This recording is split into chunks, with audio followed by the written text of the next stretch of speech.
Apex bank ಅಧ್ಯಕ್ಷ ಸ್ಥಾನಕ್ಕಾಗಿ ಮಾಜಿ ಸಚಿವ ಕೆಎನ್ ರಾಜಣ್ಣ ಹಾಗೂ ವಿಧಾನ ಪರಿಷತ್ ಸದಸ್ಯ ಎಸ್ ರವಿ ನಡುವೆ ತೀವ್ರ ಪೈಪೋಟಿ ಉಂಟಾಗಿರುವ ಹಿನ್ನೆಲೆ ಕಾಂಗ್ರೆಸ್ ಪಕ್ಷದಲ್ಲಿ ಅಭ್ಯರ್ಥಿ ಆಯ್ಕೆ ಕುರಿತಾಗಿ ಒಮ್ಮತ ಮೂಡಿಲ್ಲ.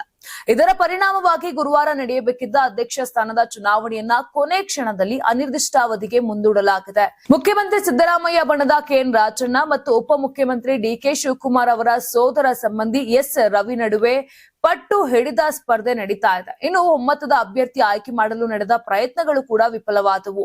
ಈ ಬೆಳವಣಿಗೆಯ ಹಿನ್ನೆಲೆಯಲ್ಲಿ ರಾಜ್ಯ ಕಾಂಗ್ರೆಸ್ ಉಸ್ತುವಾರಿ ರಣದೀಪ್ ಸಿಂಗ್ ಸುರ್ಜೇವಾಲಾ ಅವರು ಹೈಕಮಾಂಡ್ ಪರವಾಗಿ ಮಧ್ಯಪ್ರವೇಶಿಸಿ ಅಗತ್ಯವಿದ್ದರೆ ಇಬ್ಬರನ್ನು ಬಿಟ್ಟು ಬೇರೆ ಅಭ್ಯರ್ಥಿಗಳಿಗೆ ಅವಕಾಶ ನೀಡಿ, ಆದರೆ ಪಕ್ಷದ ಒಗ್ಗಟ್ಟು ಕದಡುವಂತಾಗಬಾರದು, ಒಮ್ಮತದ ಅಭ್ಯರ್ಥಿಯನ್ನ ಆಯ್ಕೆ ಮಾಡಿ ಎಂದು ಸೂಚನೆ ನೀಡಿದ್ದಾರೆ ಎನ್ನಲಾಗಿದೆ.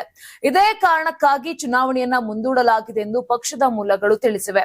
ಚುನಾವಣಾ ಕಣದಲ್ಲಿ ಯಾರೂ ಇಲ್ಲದ ಕಾರಣ ಕೊನೆ ಕ್ಷಣದಲ್ಲಿ ಚುನಾವಣೆಯನ್ನು ಅನಿರ್ದಿಷ್ಟಾವಧಿಗೆ ಮುಂದೂಡಲಾಯಿತು. ಎರಡೂ ಬಣಗಳ ಸಂಘರ್ಷ ತಪ್ಪಿಸಿ ಅವಿರೋಧ ಆಯ್ಕೆ ಸುಗಮಗೊಳಿಸಲು ಪಕ್ಷ ಕಾರ್ಯತಂತ್ರ ಹೆಣೆಯಲಿದೆ.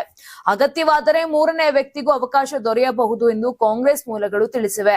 ಯಾರಾಗ್ತಾರೆ ಎಂಎಲ್ಎ ಅಭ್ಯರ್ಥಿ 2028 ಶೀಘ್ರದಲ್ಲೇ. ಪ್ರತಿದಿನ ಒಂದೊಂದು ಕ್ಷೇತ್ರದ ಟಿಕೆಟ್ ಆಕಾಂಕ್ಷಿಗಳ ಸಂಪೂರ್ಣ ಮಾಹಿತಿ ಪೊಲಿಟಿಕಲ್ ಜರ್ನಲಿಸ್ಟ್ ಕೆಎಂ ಶಿವಕುಮಾರ್ ಅವರಿಂದ. ಕರ್ನಾಟಕದ ನಂಬರ್ 1 ಡಿಜಿಟಲ್ ಮೀಡಿಯಾ ನಿಮ್ಮ ನೆಚ್ಚಿನ ಕರ್ನಾಟಕ ಟಿವಿಯಲ್ಲಿ ಮಾತ್ರ. ನೀವು ಸಣ್ಣ ಆಗ್ಬೇಕಲ್ವಾ? ಅದು ಒಂದು ಉತ್ತಮ ಆಹಾರದಿಂದ ಸಣ್ಣ ಆಗ್ಬೇಕಲ್ವಾ? ಪ್ರತಿದಿನ ನಮ್ಮ ಜೀನಿ ಸ್ಲಿಮ್ ನ ಯೂಸ್ ಮಾಡಿ ಯಾವುದೇ ಸೈಡ್ ಎಫೆಕ್ಟ್ ಇಲ್ದಂಗೆ ನೀವು ಸಣ್ಣ ಆಗ್ತೀರಾ.